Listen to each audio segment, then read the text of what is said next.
If love was a carrot on a stick, then I'm the damn donkey that's been chasing it my whole life. I grew up in an Asian immigrant home in San Francisco. Love wasn't spoken, it was measured. Measured in grades, obedience, how hard you worked, and how little you complained.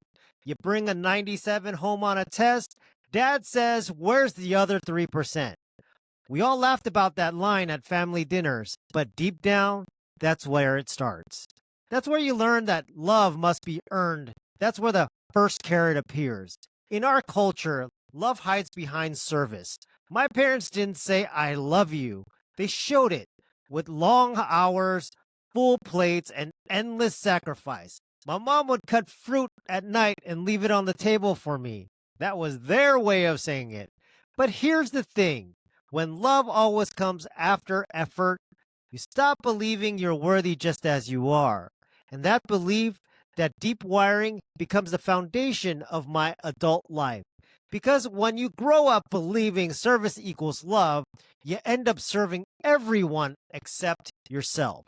Fast forward, I met the woman I thought I'd spend forever with. I stayed married for 20 years. Yes, that's 20 years. I was loyal, devoted, always of service. I built companies, bought the homes, paid for family vacations, cars, everything I believed would keep my family safe.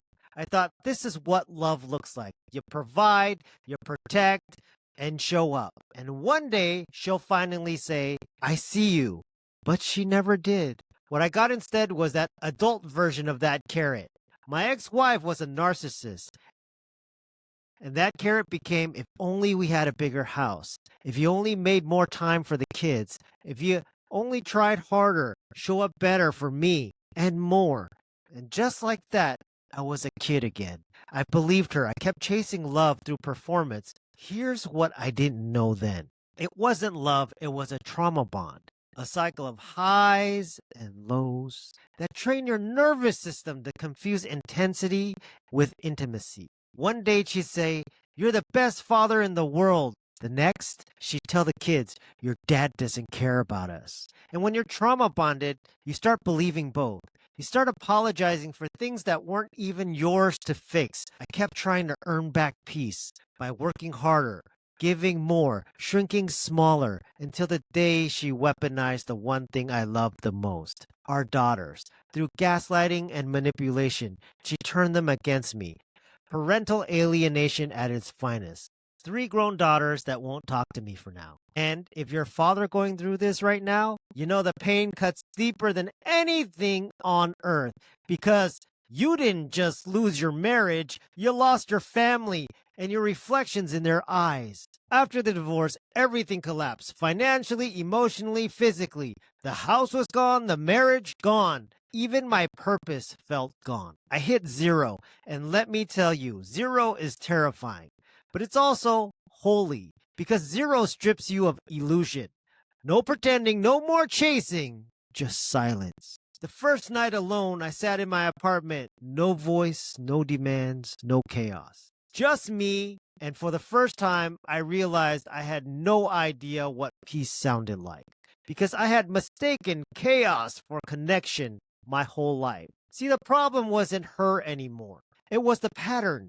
I was addicted to earning love, to proving my worth through service, to confusing loyalty and safety. And when that illusion collapsed, I had to rebuild from the ground up, not as a provider, but as a person. And that's when I created the system that saved my life.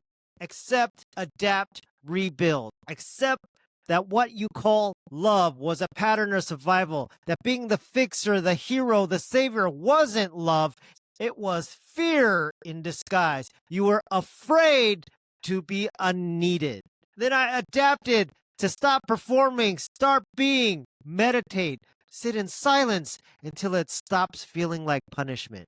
Journal, even when it hurts. Take walks with your dog and actually feel the air again. Peace will feel boring at first. That's because your body is detoxing from chaos. And finally, rebuild from zero, not with another relationship, with yourself. Rebuild your definition of love, because love isn't someone saying, I need you. It's someone saying, I see you. And that's the difference between validation and partnership. Today, I don't chase love with loyalty anymore. I live love through honesty, and my daughters, they may not talk to me right now, but I still send them love every day.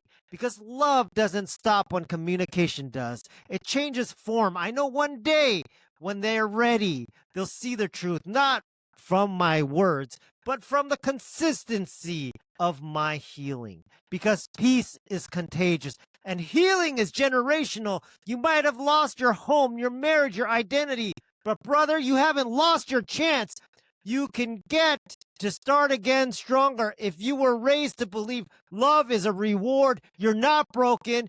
You were just trained wrong. It's your ex weaponizing love and turned your kids against you.